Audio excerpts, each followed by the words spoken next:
Gagawa tayo ngayon ng crispy mushroom, oyster mushroom. So, kanina ay may nag-deliver dito ng tawag dito. Ito hinugasan ko na. Oyster mushroom ang tawag dito. So, kinat ko na siya into half lang, and then gumawa na rin ako dito ng aking panlagay. Ito natin i-dip. So, ito ay all-purpose flour. Tapos, nilagyan ko siya ng mga seasonings like chili powder, yung salt and pepper, white pepper, and then dinagdagan ko siya ng pang crispy fry. So, ang gagawin natin dito, i-dip natin yung mushroom. Ito, dito sa yan. Gagawa tayo ng masarap na crispy mushroom. Tapos ilalagay natin dito.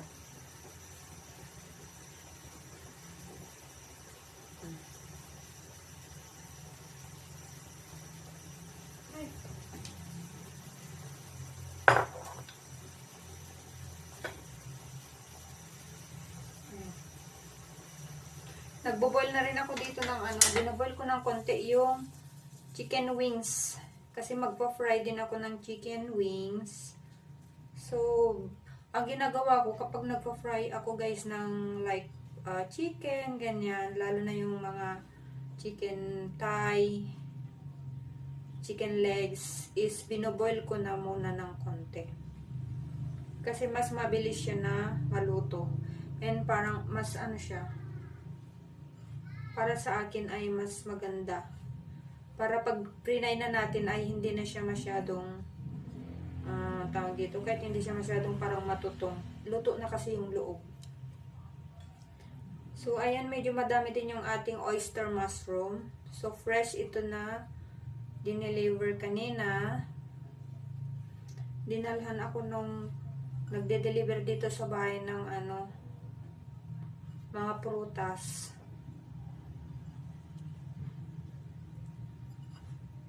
Ayan. So, kailangan nating tapusin ito. Medyo may karamihan.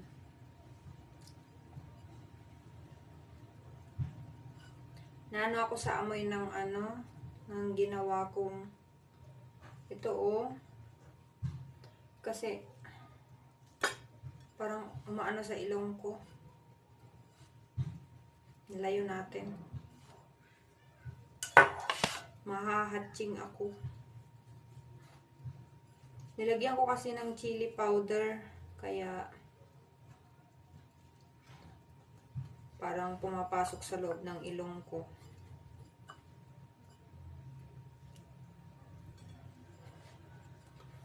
So, ito guys, dito ko nilalagay.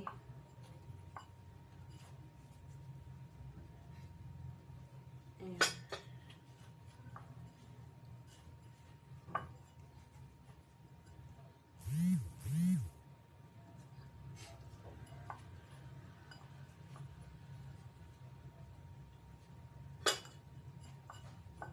Diba?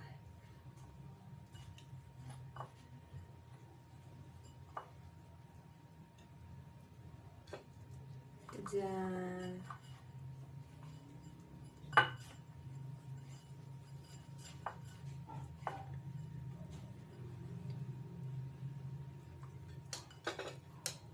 Yung iba kasi ay nilalagyan nila ng egg.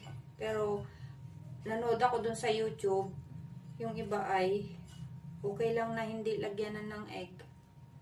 Para mas malasahan mo talaga yung pagka-mushroom.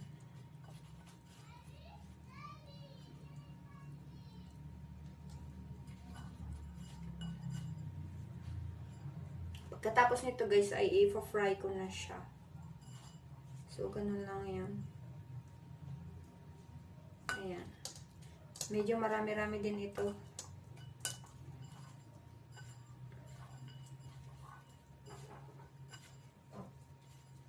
Parang pumunta sa ilong ko. Naamoy ko yung ano nito.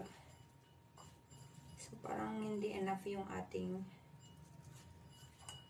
nilagay na. Sayangin muna. Hugasan ko lang yung kamay ko. So,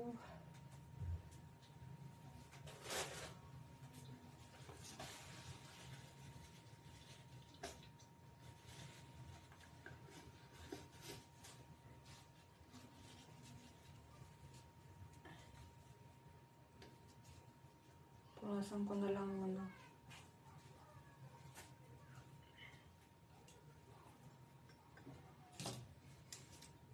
Kunin ko din yung chicken.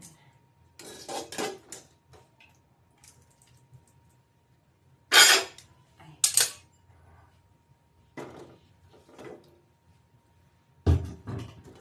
So, ayan, i-fry na natin yung mushroom.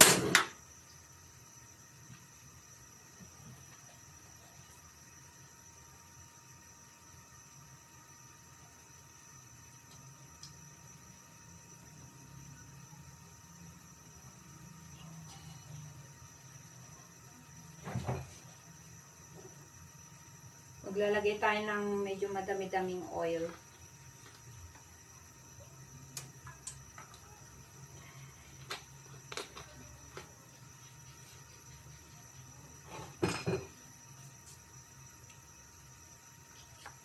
So, ito na guys. I-fry na natin siya.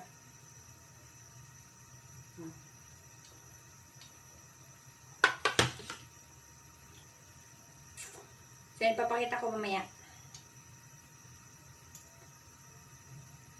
Ikakat ko muna ang video.